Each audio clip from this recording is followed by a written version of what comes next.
केतु छठे घर में, जन्म कुंडली के छठे घर में जब भी केतु आएंगे ये बहुत ही विचित्र रिजल्ट देंगे। छठा घर किस चीज का है? छठा घर होता है बीमारियों का।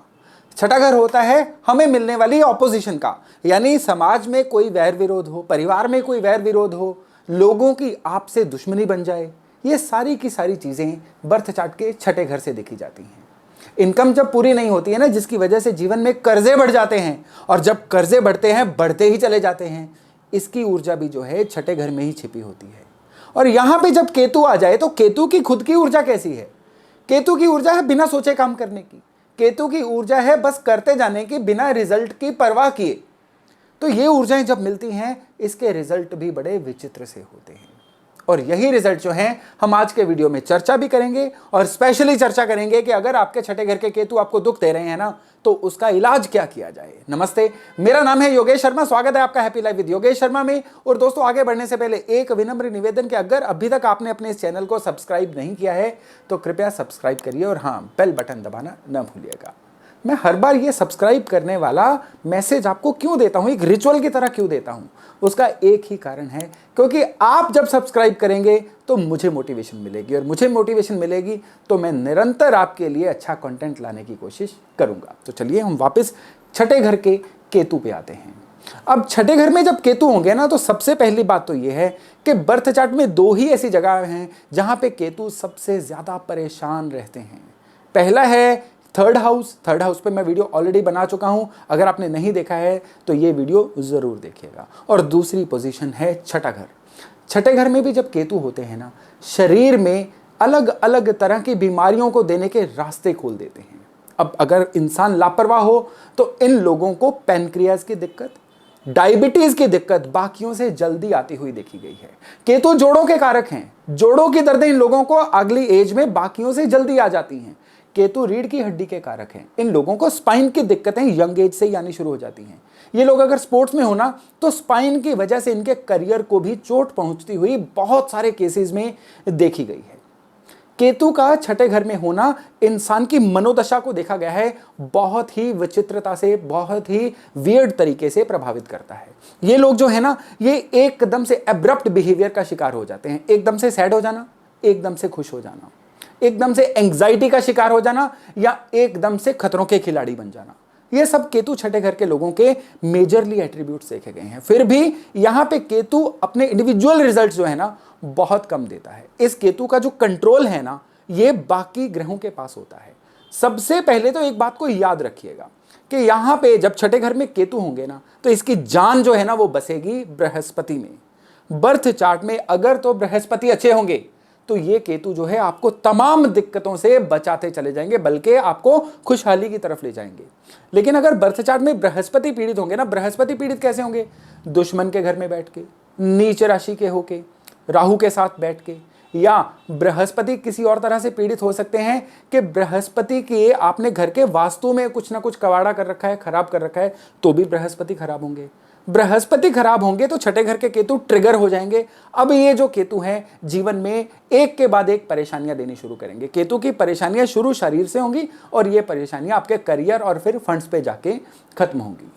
केतु छठे घर में चंद्रमा को बहुत बुरी तरह से हिट देते हैं। यहां पे जब केतु खराब होना तो चंद्रमा पे भी प्रभाव आता है। अब चंद्रमा पे प्रभाव आएगा, आपके पास रेडी कैश की कमी हो जाएगी, लिक्विडिटी की कमी हो जाएगी। चंद्रमा खराब होगा तो मन परेशानी का शिकार होना शुरू हो जाएगा, चिड़चिड़ेपन का शिकार होना शुरू हो जाएगा। तो ये केतु जो हैं खाली बृहस्पति या चंद्रमा नहीं, ये शुक्र को भी प्रभावित करेंगे। अब शुक्र को प्रभावित करेंगे तो जीवन साथी से अनबन हो सकती है। शुक्र को प्रभावित करेंगे तो इंसान की जो आउटलुक है ना, उसमें भी आपको शुक्र की खराबी के प्रभाव नजर आ जाएंगे। ऐसे लोग जो है ना मुरझाए मुरझाए से लगेंगे, एकदम से जैसे जैसे बैठे हुए वैसे उठ के बाजार में चल देंगे। पार्टियों में भी ये लोग ज्यादा सज संवर के जाना पसंद नहीं करते हैं। एकदम से जैसे डिस्टर्ब्ड से लोग होते हैं ना, ऐसे लोग होते हैं छठे केतु वाले, जब इनके शुक्र भी खराब हो जाएं। नॉर्मली देखा गया है कि छठे घर के केतु वाले जो लोग हैं, ये पैसे की देखरेख आसानी से नहीं कर पाते हैं। पैसा इनकी लाइफ में आता है, लेकिन आके तुरंत से फिसल भी जाता है।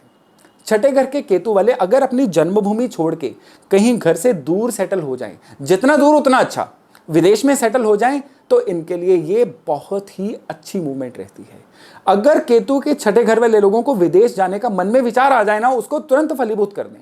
बल्कि ये देखा गया है कि छठे घर के केतु वाले जो लोग हैं ना, ये विदेश में बाकियों से ज्यादा जल्दी सेटल होते हैं। छठे घर के केतु वालों के लिए घर में कुत्ता पालना जो है ये बहुत ही शुभ रहता है। बट नॉर्मली देखा गया है कि अगर बृहस्पति खराब हो तो इनको डॉग बाइट भी बहुत जल्दी हो जाती है, घर का कुत्ता भी काट लेता है, बाहर से भी डॉग बाइट का शिकार ये हो सकते हैं। इनको हड्डियों की दिक्कत, डॉग बाइट की दिक्कत, मन में एंग्जाइटी की दिक्कत, डिप्रेशन की दिक्कत, चिड़चिड़ापन, ये चीजें बाकियों से ज्यादा जल्दी आ जाती हैं। यहां पे आपको ये चीज समझनी सबसे ज्यादा जरूरी है कि छठे घर का केतु घर के वास्तु पे क्या प्रभाव देता है। छठा घर नॉर्थ एरिया होता है घर का। अब नॉर्थ एरिया में आपके अगर दो रंगा फर्श है, कई जगह पे होता है ना कि फर्श ब्लैक एंड व्हाइट हो या एग्जैक्टली दो रंगों का फर्श हो, और वो फर्श अगर नॉर्थ एरिया में हो तो ये छठे घर के केतु का ट्रिगर पॉइंट बन जाता है। उस फर्श में दरारें आना, उस जगह पे जगह का बैठ जाना, या आपके घर के नॉर्थ या नॉर्थ ईस्ट एरिया में पाइप्स का लीक होना, टैप्स का लीक होना, पानी की खराबियां, पानी की ब्लॉकेज, ऐसी दिक्कतें हों तो ये निशानी होती है कि अब आपके बर्थ चार्ट के जो केतु हैं ये मुरझा रहे हैं, ये खराब हो रहे हैं। खराब केतु, आपके केतु अच्छे हैं या खराब है ना, इसका आपको सीधा सीधा अपने ननिहाल से आइडिया हो जाएगा।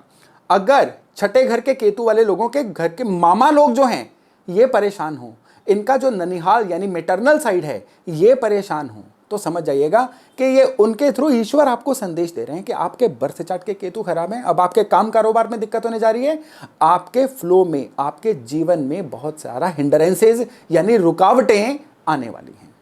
छठे घर के केतु को अगर आपने सही रखना है तो सबसे पहले तो खराब केतु की निशानियों को घर से निकाल बाहर करिए।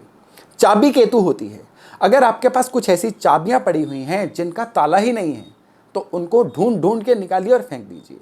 अगर आपके घर में ऐसे ताले भी पड़े हुए हैं ना जिनकी चाबियां नहीं है, ये भी खराब केतु की निशानी है, उनको भी फेंकिए, 2 मिनट ना लगाइए। इवन कोई ऐसे ताले जो बिल्कुल थोड़ा सा भी कह लीजिए कि वर्किंग सही नहीं कर रहे हैं, लुब्रिकेशन के बाद भी नहीं चल रहे हैं, ये भी आपके इस छठे घर के केतु को बहुत ज़्यादा खराब करेंगे। इनको भी आपको घर से निकालना होगा। यहाँ पे आपको ध्यान देने लायक बात यह है कि ये केतु जो है ना खुद कम और बृहस्पति पे ज़्यादा डिपेंड करेंगे। तो अगर आप चाहते हैं कि इस केतु को आप सही रखें तो सबसे पहले तो बर्थ चार्ट में जिस भी घर में गुरु है ना, आप उस गुरु को भी सही करिए। मेरे गुरु के अलग अलग घरों पे भी वीडियो हैं, आपके जिस भी घर में गुरु है ना आप उसके अकॉर्डिंग अपने गुरु को सही भी कर सकते हैं, उसके लिए भी मेरे वीडियोस रेफर कर सकते हैं। लेकिन यहाँ पे आपको बिल्कुल मैं एक जेनरिक, एक ऑर्गेनिक उपाय देता हूँ गुरु को सही करने का। सबसे पहले तो घर के बुजुर्गों का मान सम्मान करिए, उनसे अपने संबंध सही रखिए। तो गुरु को सही करने का दूसरा बहुत बड़ा उपाय है कि आपके घर में जितनी भी विंडोज है ना जो नेचुरल एयर को अंदर आने देती हैं, घर में 1-2 घंटे के लिए उन खिड़कियों को खोल के रखिए। आपके घर में वायु का प्रवाह जितना ज़्यादा अच्छा होगा ना, ये केतु उतने ही अच्छे होंगे, क्योंकि ये गुरु को सही करेंगे। गुरु को सही करने के लिए अपने शरीर पे सोना पहनिए, लेकिन सोना पहनने से पहले आपको एक चीज़ का ध्यान रखना है कि आपके बर्थ चार्ट में बृहस्पति जो है वो सही हों। बृहस्पति खराब होंगे तो सोना पहनना कई बार बैकफायर कर जाता है। लेकिन फिर भी एक ऐसा उपाय जिसमें बृहस्पति कैसे भी हों, आप सोना पहनेंगे ना तो छठे घर के केतु हमेशा आपको रिवार्ड ही देंगे, फायदा ही देंगे। वो है कि लेफ्ट हैंड की जो सबसे छोटी उंगली है इसमें आपने सोने का छल्ला, सोने का रिंग पहनना है। पर ध्यान रखिएगा ये जो रिंग है ना ये बिना जोड़ का बना हो। कई लोगों को बिना जोड़ का मतलब नहीं पता होता, वो समझते हैं कि जो कट होता है यानी शनि के छल्ले जैसा वैसा रिंग पहनना है। ऐसा नहीं है। डाई में पिघला हुआ सोना डाल के, वो उंगली के साइज़ की डाई होती है, उसमें पिघला हुआ सोना डाल के ये ढलाई वाला सोने का रिंग होता है, ये बनाया जाता है। ये गोल्ड स्मिथ को, सुनार को पता होता है ये कैसे बनाना है। लेफ्ट हैंड की लिटिल फिंगर में बिना जोड़ का सोने का रिंग पहना जाए तो ये छठे घर के केतु की चमत्कारी रेमेडी है। इसको पहनने के बाद ये केतु आपको व्यर्थ में कोई भी नुकसान नहीं करेंगे, सेहत की खराबी नहीं होने देंगे, और बर्थ चार्ट में जो जो दिक्कतें मैंने इस वीडियो में केतु की आपको बताई हैं ना, ये एकदम से सॉर्ट होती हुई आपको दिखाई दे जाएंगी। छठे घर के केतु की एक बहुत बड़ी निशानी है कि इंसान के जीवन में भटकाव बहुत हो जाता है, और जब भटकाव बहुत होता है ना तो इंसान व्यर्थ में भटकता रहता है, उसके जीवन में भटकने का रिजल्ट कोई नहीं आता है। अगर आपकी लाइफ में ऐसा है तो सबसे पहले तो लेफ्ट हैंड के लिटिल फिंगर में बिना जोड़ का सोने का रिंग पहनिए। आपके घर में बृहस्पति की जो मेन दिशा है ना, स्पेशली नॉर्थ ईस्ट और वायु कोण यानी नॉर्थ वेस्ट, इनको बहुत सही रखिए। इनको सही रखने से ये केतु जो हैं आपकी लाइफ में आपको रिवार्ड देना शुरू करेंगे, बहुत अच्छे रिजल्ट देना शुरू करेंगे। तो दोस्तों, मैं हर बुधवार, शुक्रवार और रविवार रात 8 बजे मिलता हूं एस्ट्रोलॉजी और वास्तु की ऐसी जानकारियां लेके जो आपके जीवन में बहुत वैल्यू ऐड कर सकती हैं।